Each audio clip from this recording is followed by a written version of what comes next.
Hello, we are live for the first official Bald CEO show. The last one was just a practice at Ethereum Towers in Brandon.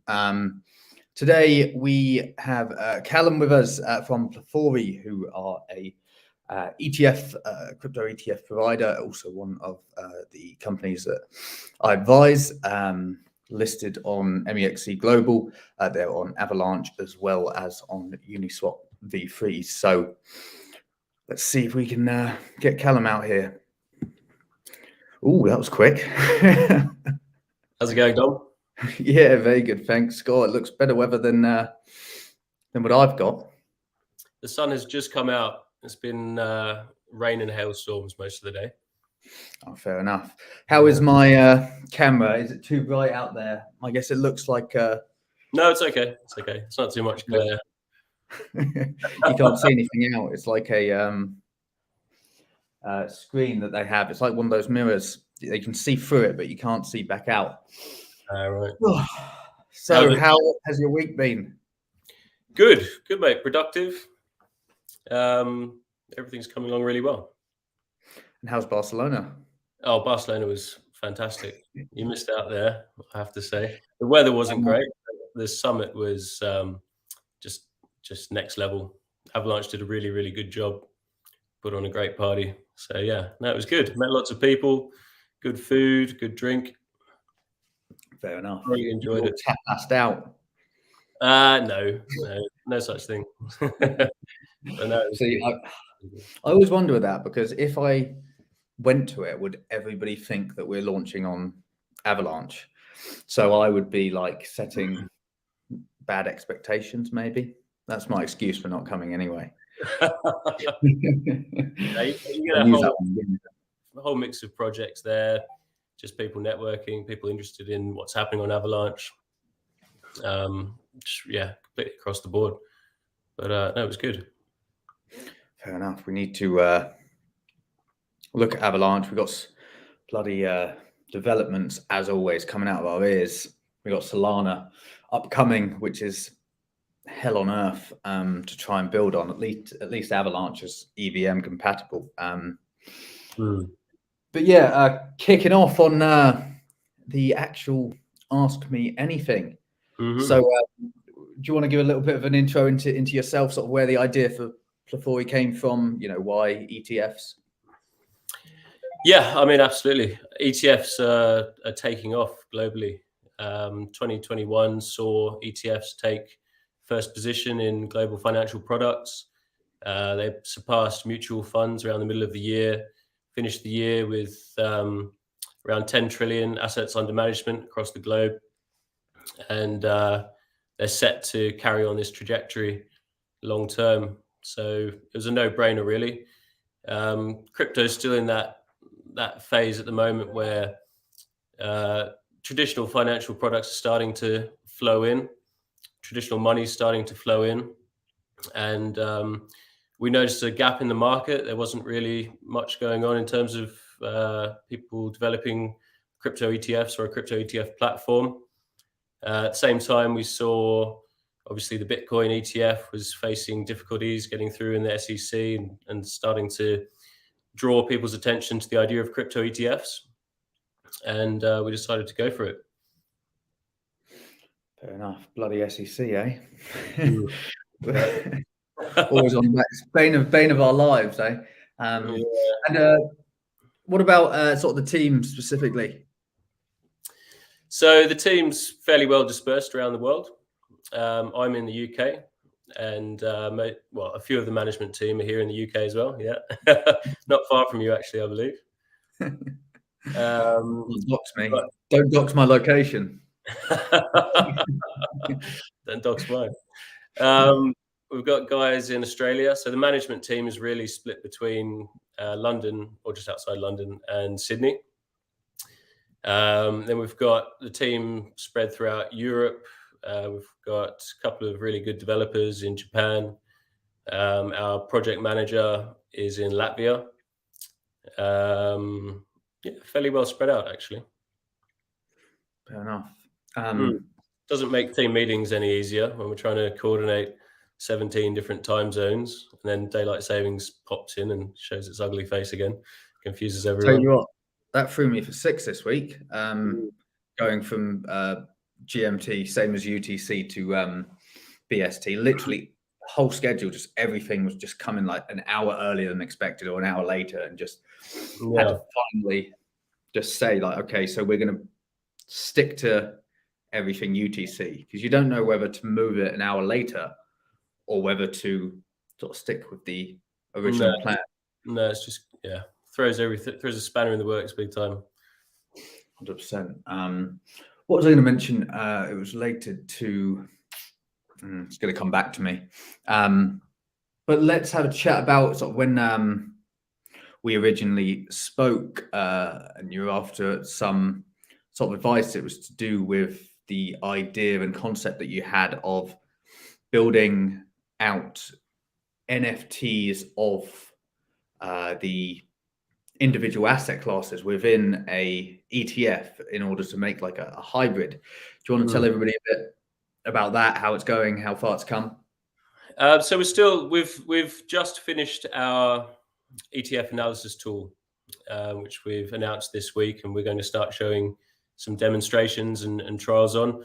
Developed it with the help of our ETF advisor, Dion. It takes into account, so it allows a fund manager to select any assets, any crypto assets, assign weightings, select a backtesting period and a rebalancing period, and then it throws out really critical data, cumulative returns, correlations between the underlying assets, relative riskiness, things that people don't typically look at in crypto, and uses Bitcoin uses Bitcoin as a benchmark.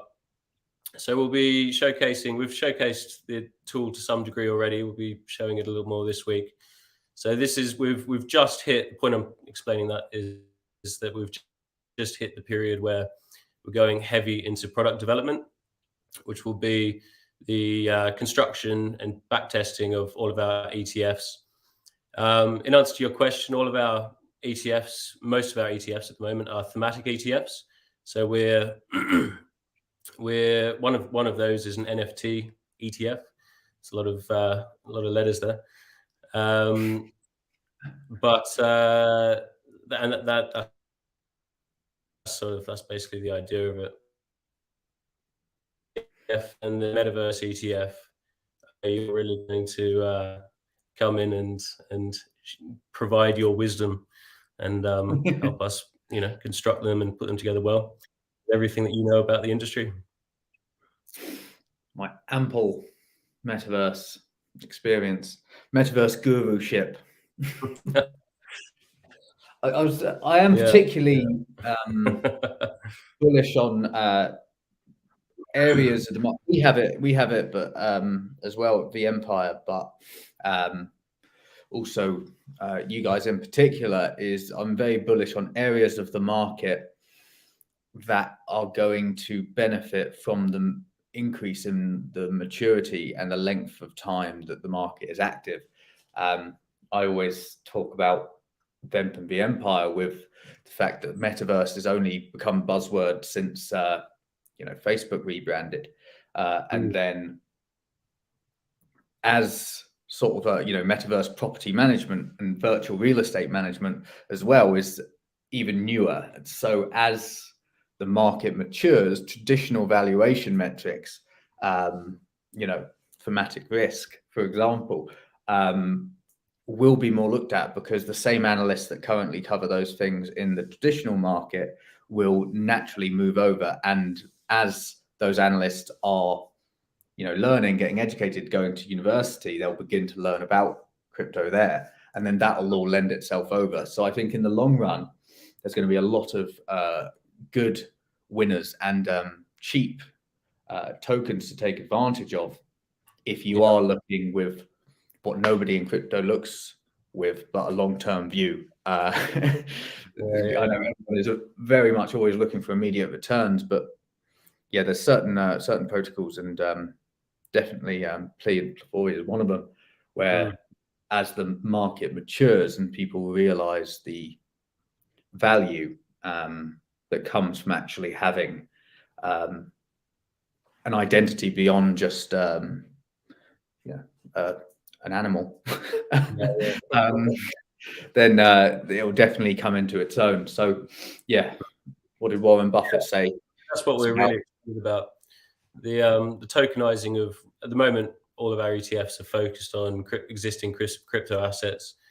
But as the tokenization of real world assets becomes, increasingly popular and is gaining momentum, we're speaking to a couple of companies already that have tokenized their shares and are tokenizing commodities. And it really just puts no ceiling on the types of ETFs that could be created, tokenized ETFs in the crypto space. And Plethori is at the forefront. Mm-hmm. We are indeed. I love that word. I bet you got that on every presentation, surely. Forefront of crypto market.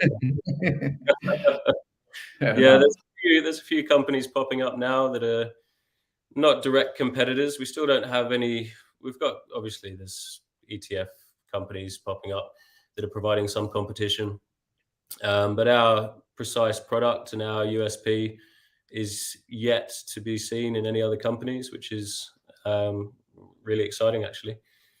There's a lot of index funds popping up as well, but obviously ETFs have a host of benefits that just tracking an index don't provide.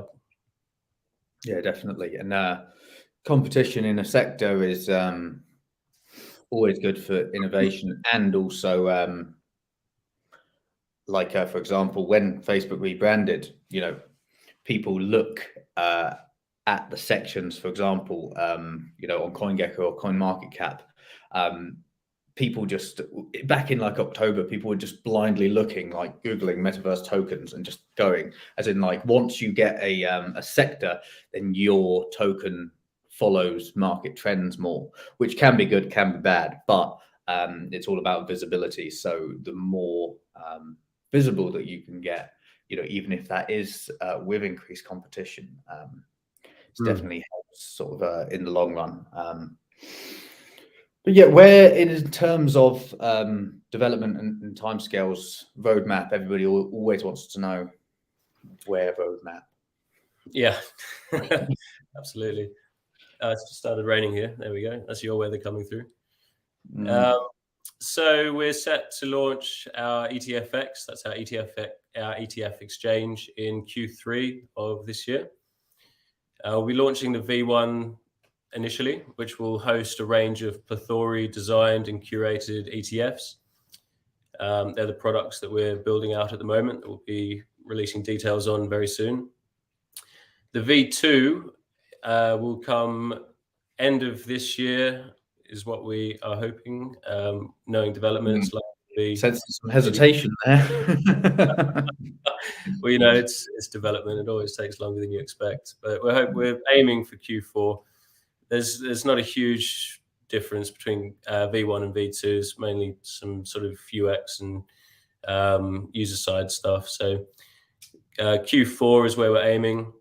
That will allow any user to come to the platform, design their own ETF, submit it to the public for a public book build. Once it's hit the minimum capital requirement, we go into the raise, and then the ETF is listed on our exchange. The fund manager will then receive a Chimera NFT, which is a part of our NFT range. And that's essentially their proof of ownership of the manager position and of the fund. That NFT is transferable.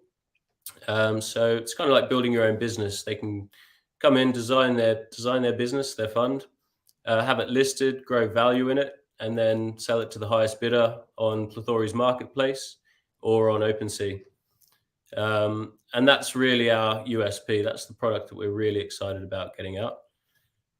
The NFT, once staked on our platform, will allow a user to manage the underlying assets, select rebalancing periods, select the underlying assets, and change them out when they see fit to get a better return for their holders.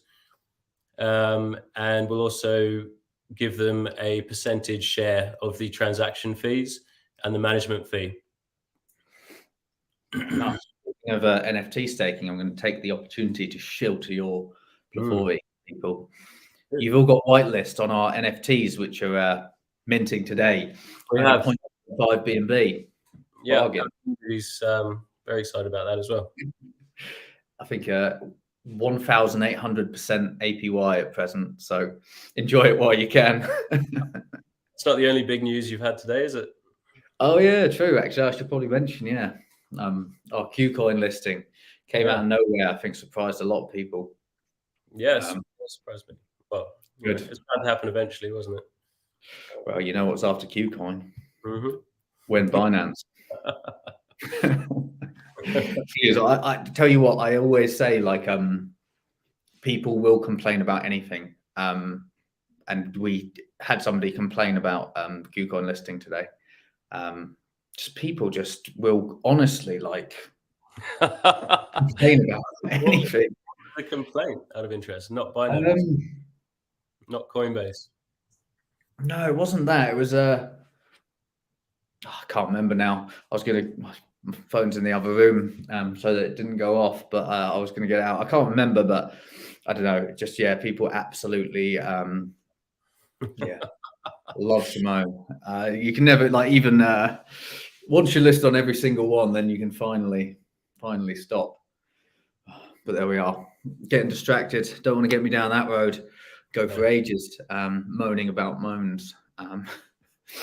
So you mentioned obviously the chimeras, but with your own sort of collection, what are you anticipating is going to be along sort of the first batch on launch? Our NFTs? Oh, sorry, our ETFs. Yes. Our ETFs. So at the moment, you can check them out on our website. We're currently designing a Metaverse ETF, a Polkadot ecosystem ETF. We're compiling an ETF with the Parachain slots, so the 5 projects from the initial slot auctions. A play-to-earn gaming ETF. As we already spoke about, the NFT ETF. One focused on the key blockchains called blocks, which will give people access to. I think we've gone for 12 of the leading blockchain coins.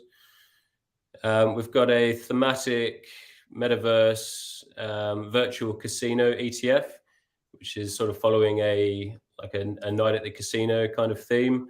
That's called Lucky. We've got one focused on oracles called Delphi, and then not on the website yet, but we are constructing a top 10 and top 20 market cap ETF, which we'll be pushing really hard because it gives, especially for newcomers to crypto who are, trying to decide which they're going to go for, just gives them a really good exposure to the overall market. So that's where we're at right now.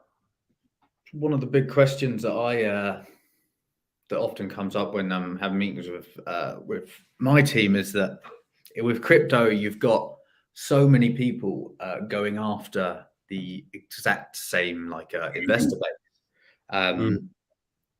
and the sort of crypto age-old question is, how do you go about converting people who do not invest in crypto? Because we've got everybody fighting over trying to get the 1% who are so short term and just are looking for the pump next, when there's a 99% untapped market of people who just don't yet understand. And it's I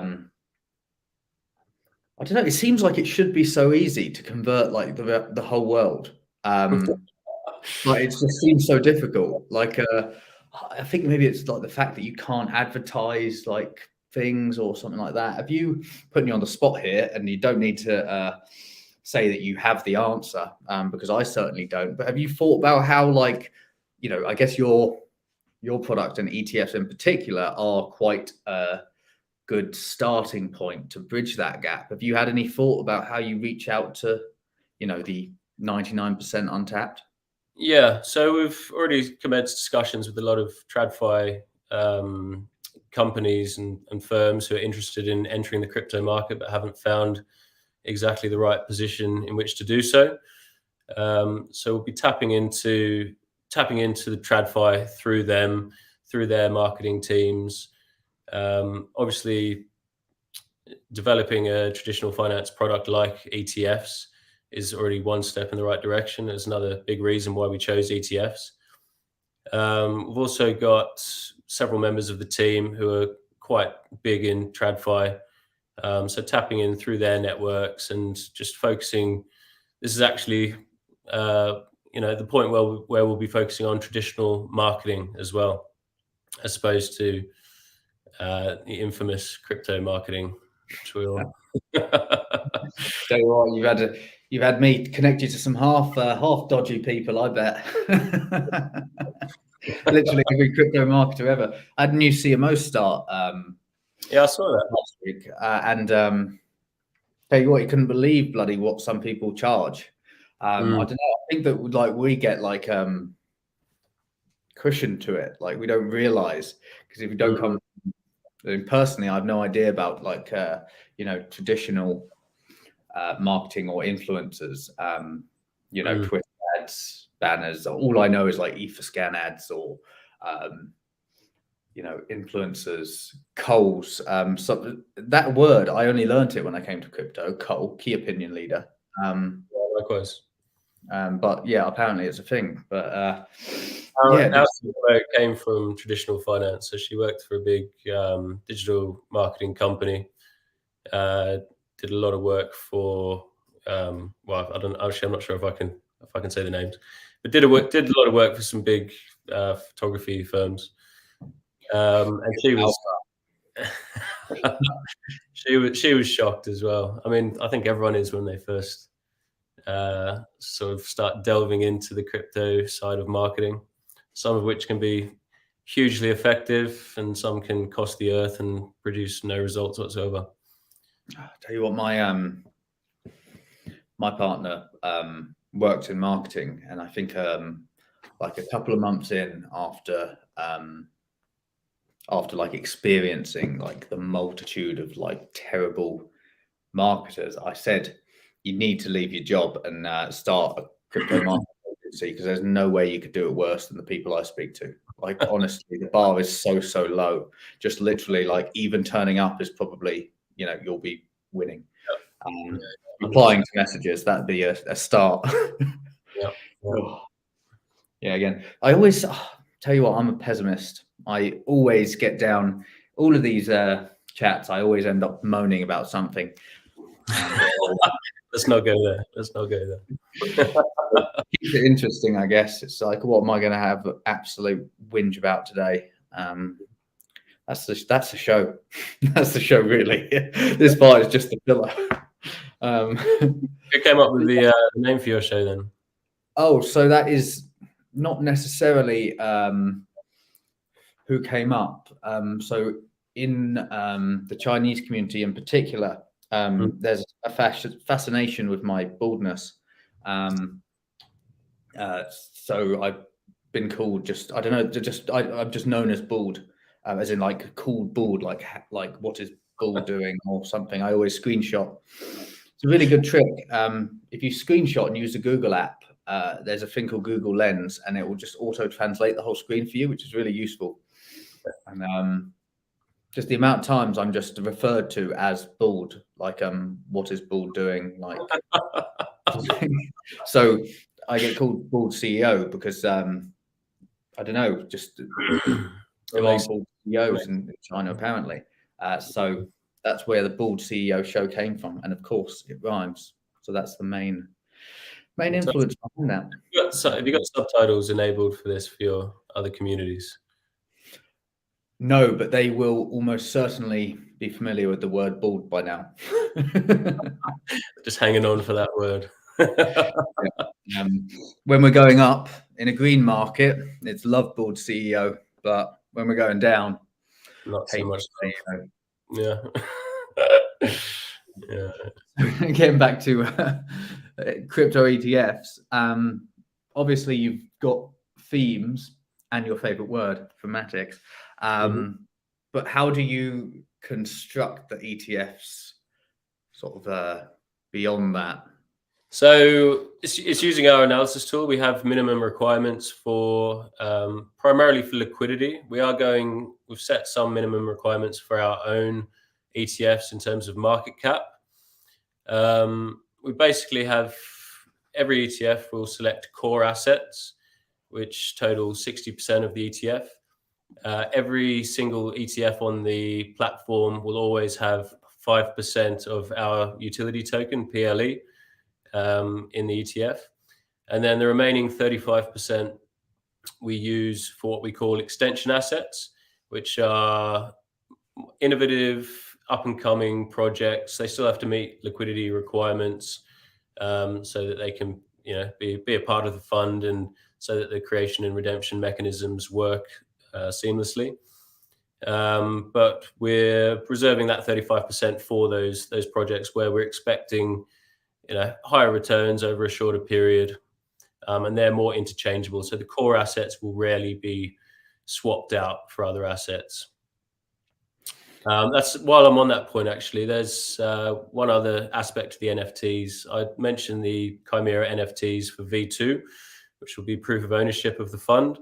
Our initial NFT range, which we're building at the moment, involves the V1, the Plethori ETFs. So every core asset in every ETF will have a zoomorphic NFT attached to it. They're collectible, and the holders of those NFTs will receive a percentage share of the transaction fees for the ETF that it relates to.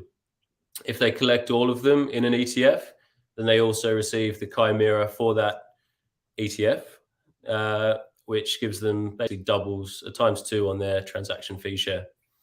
You sure you haven't been copying our plebeian council statement? I think I told you about this first, didn't I? Yeah. Seem to get a lot of these good NFT ideas all of a sudden. So there was I always do. I think of a decent them. So yeah. I mean, that's we go through the different industries, and it's based primarily on market cap and liquidity. And then they have to they can't have a high correlation through the analysis tool to other underlying assets. There's no point in including assets that behave in almost exactly the same way. Fair enough. So how much VEMP are you going to be buying? All how of much, it. How much of our bags are you going to be pumping? That's what all the VEMP people want to know. That's why they're here. That's what they want to know. When moon? Yeah, exactly. VEMP will be included in several of our V1 ETFs, as we've already discussed. Certainly the Metaverse ETF and the NFTF, which is the NFT ETF. But there's always room for VEMP. Because we get you access to otherwise illiquid. Precisely. That's it. So you're a genius for including it. That's off to you. I'm wondering if there's anything else you think that we haven't covered, or whether we go and see if we've got any questions from the audience. Is there anything that you want to cover that we haven't managed to sort of wrap up? I think we've done it's half an hour now. I think we've done a fairly good job of covering the project. Let's have a look at the community, see what they want to ask. Let's see if we get any comments coming through. I'm not actually on the YouTube, but I've got a comment section open. The last one was Moaning Dom from Squidoshi. When Binance made an appearance, as always. And the comment of the only way to do it is through education. And I presume that was in regards to when we were talking about reaching out to non-crypto natives. Sure.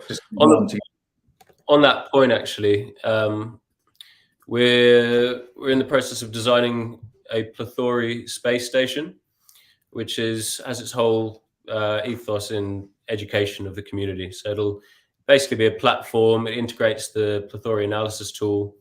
It's a platform where any user, but it'd be focused mainly on users that are newer to crypto, can visit the space station. At the moment, it's mainly in article and integrated sort of web app, interactive web app form. But we do have bigger plans to take it into the metaverse down the line. It'll let users visit the space station, learn about different sectors of cryptocurrency by visiting different enclosures within the space station, full of holographic creatures that represent different crypto assets and different tokens. And they can basically compile their own ETFs, backtest it, see how well it will have done, save their data, go back and revisit it. And it's just focused entirely on education and letting users test out their fund management skills ahead of the V2 launch. You can have some Romans knocking around the space station, space Romans. Got to. That would be our one. We could have a centurion as our mascot. Or does it have to be an animal? Well, there's always room for negotiation. True, actually, we spoke about getting a wolf since Romulus and were raised by. Yeah, a wolf would be. We're all quiet on additional questions from viewers. That's right. Must have answered it all. Speak now or forever hold your peace. Jump into either Plethori's Telegram or our Telegram or our Discord if you got any. Oh, here we are. See, it always happens. As soon as I wrap up, someone asks a question. Right. Can you explain the whitelisting of the ETFs? What do we need to be whitelisted? Is that a confusion between? No. So once an ETF design is submitted on V1 or V2, we then open up a whitelist for initial users to pledge an amount that they would want to invest in that ETF. To whitelist, at the moment, the minimum, so this ties back into our token utility, the minimum PLE holdings at the moment is 20,000 PLE to join the whitelist, which I think at the current price is around $500 or so. That gets you onto the whitelist for the first generation of the ETF. So rather than waiting until it lists and having to, basically, if you join the whitelist and you are one of the initial members of an ETF, then the funds are reduced because the creation fees are shared between the whole whitelist.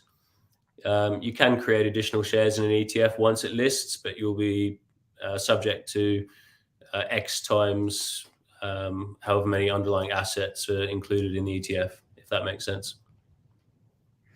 Fair enough. See, there's always one at the end. Good question. Yeah. But yeah, everybody, thanks for joining. Feel free to jump into any of our socials. And yeah, as I say, all Plethori holders, you've got a 25% discount on our current whitelist, which is going on right now. So yeah, thanks for your time, Callum. Thanks everyone who joined, and see you next time. Awesome. Cheers, guys. Thanks, Tom.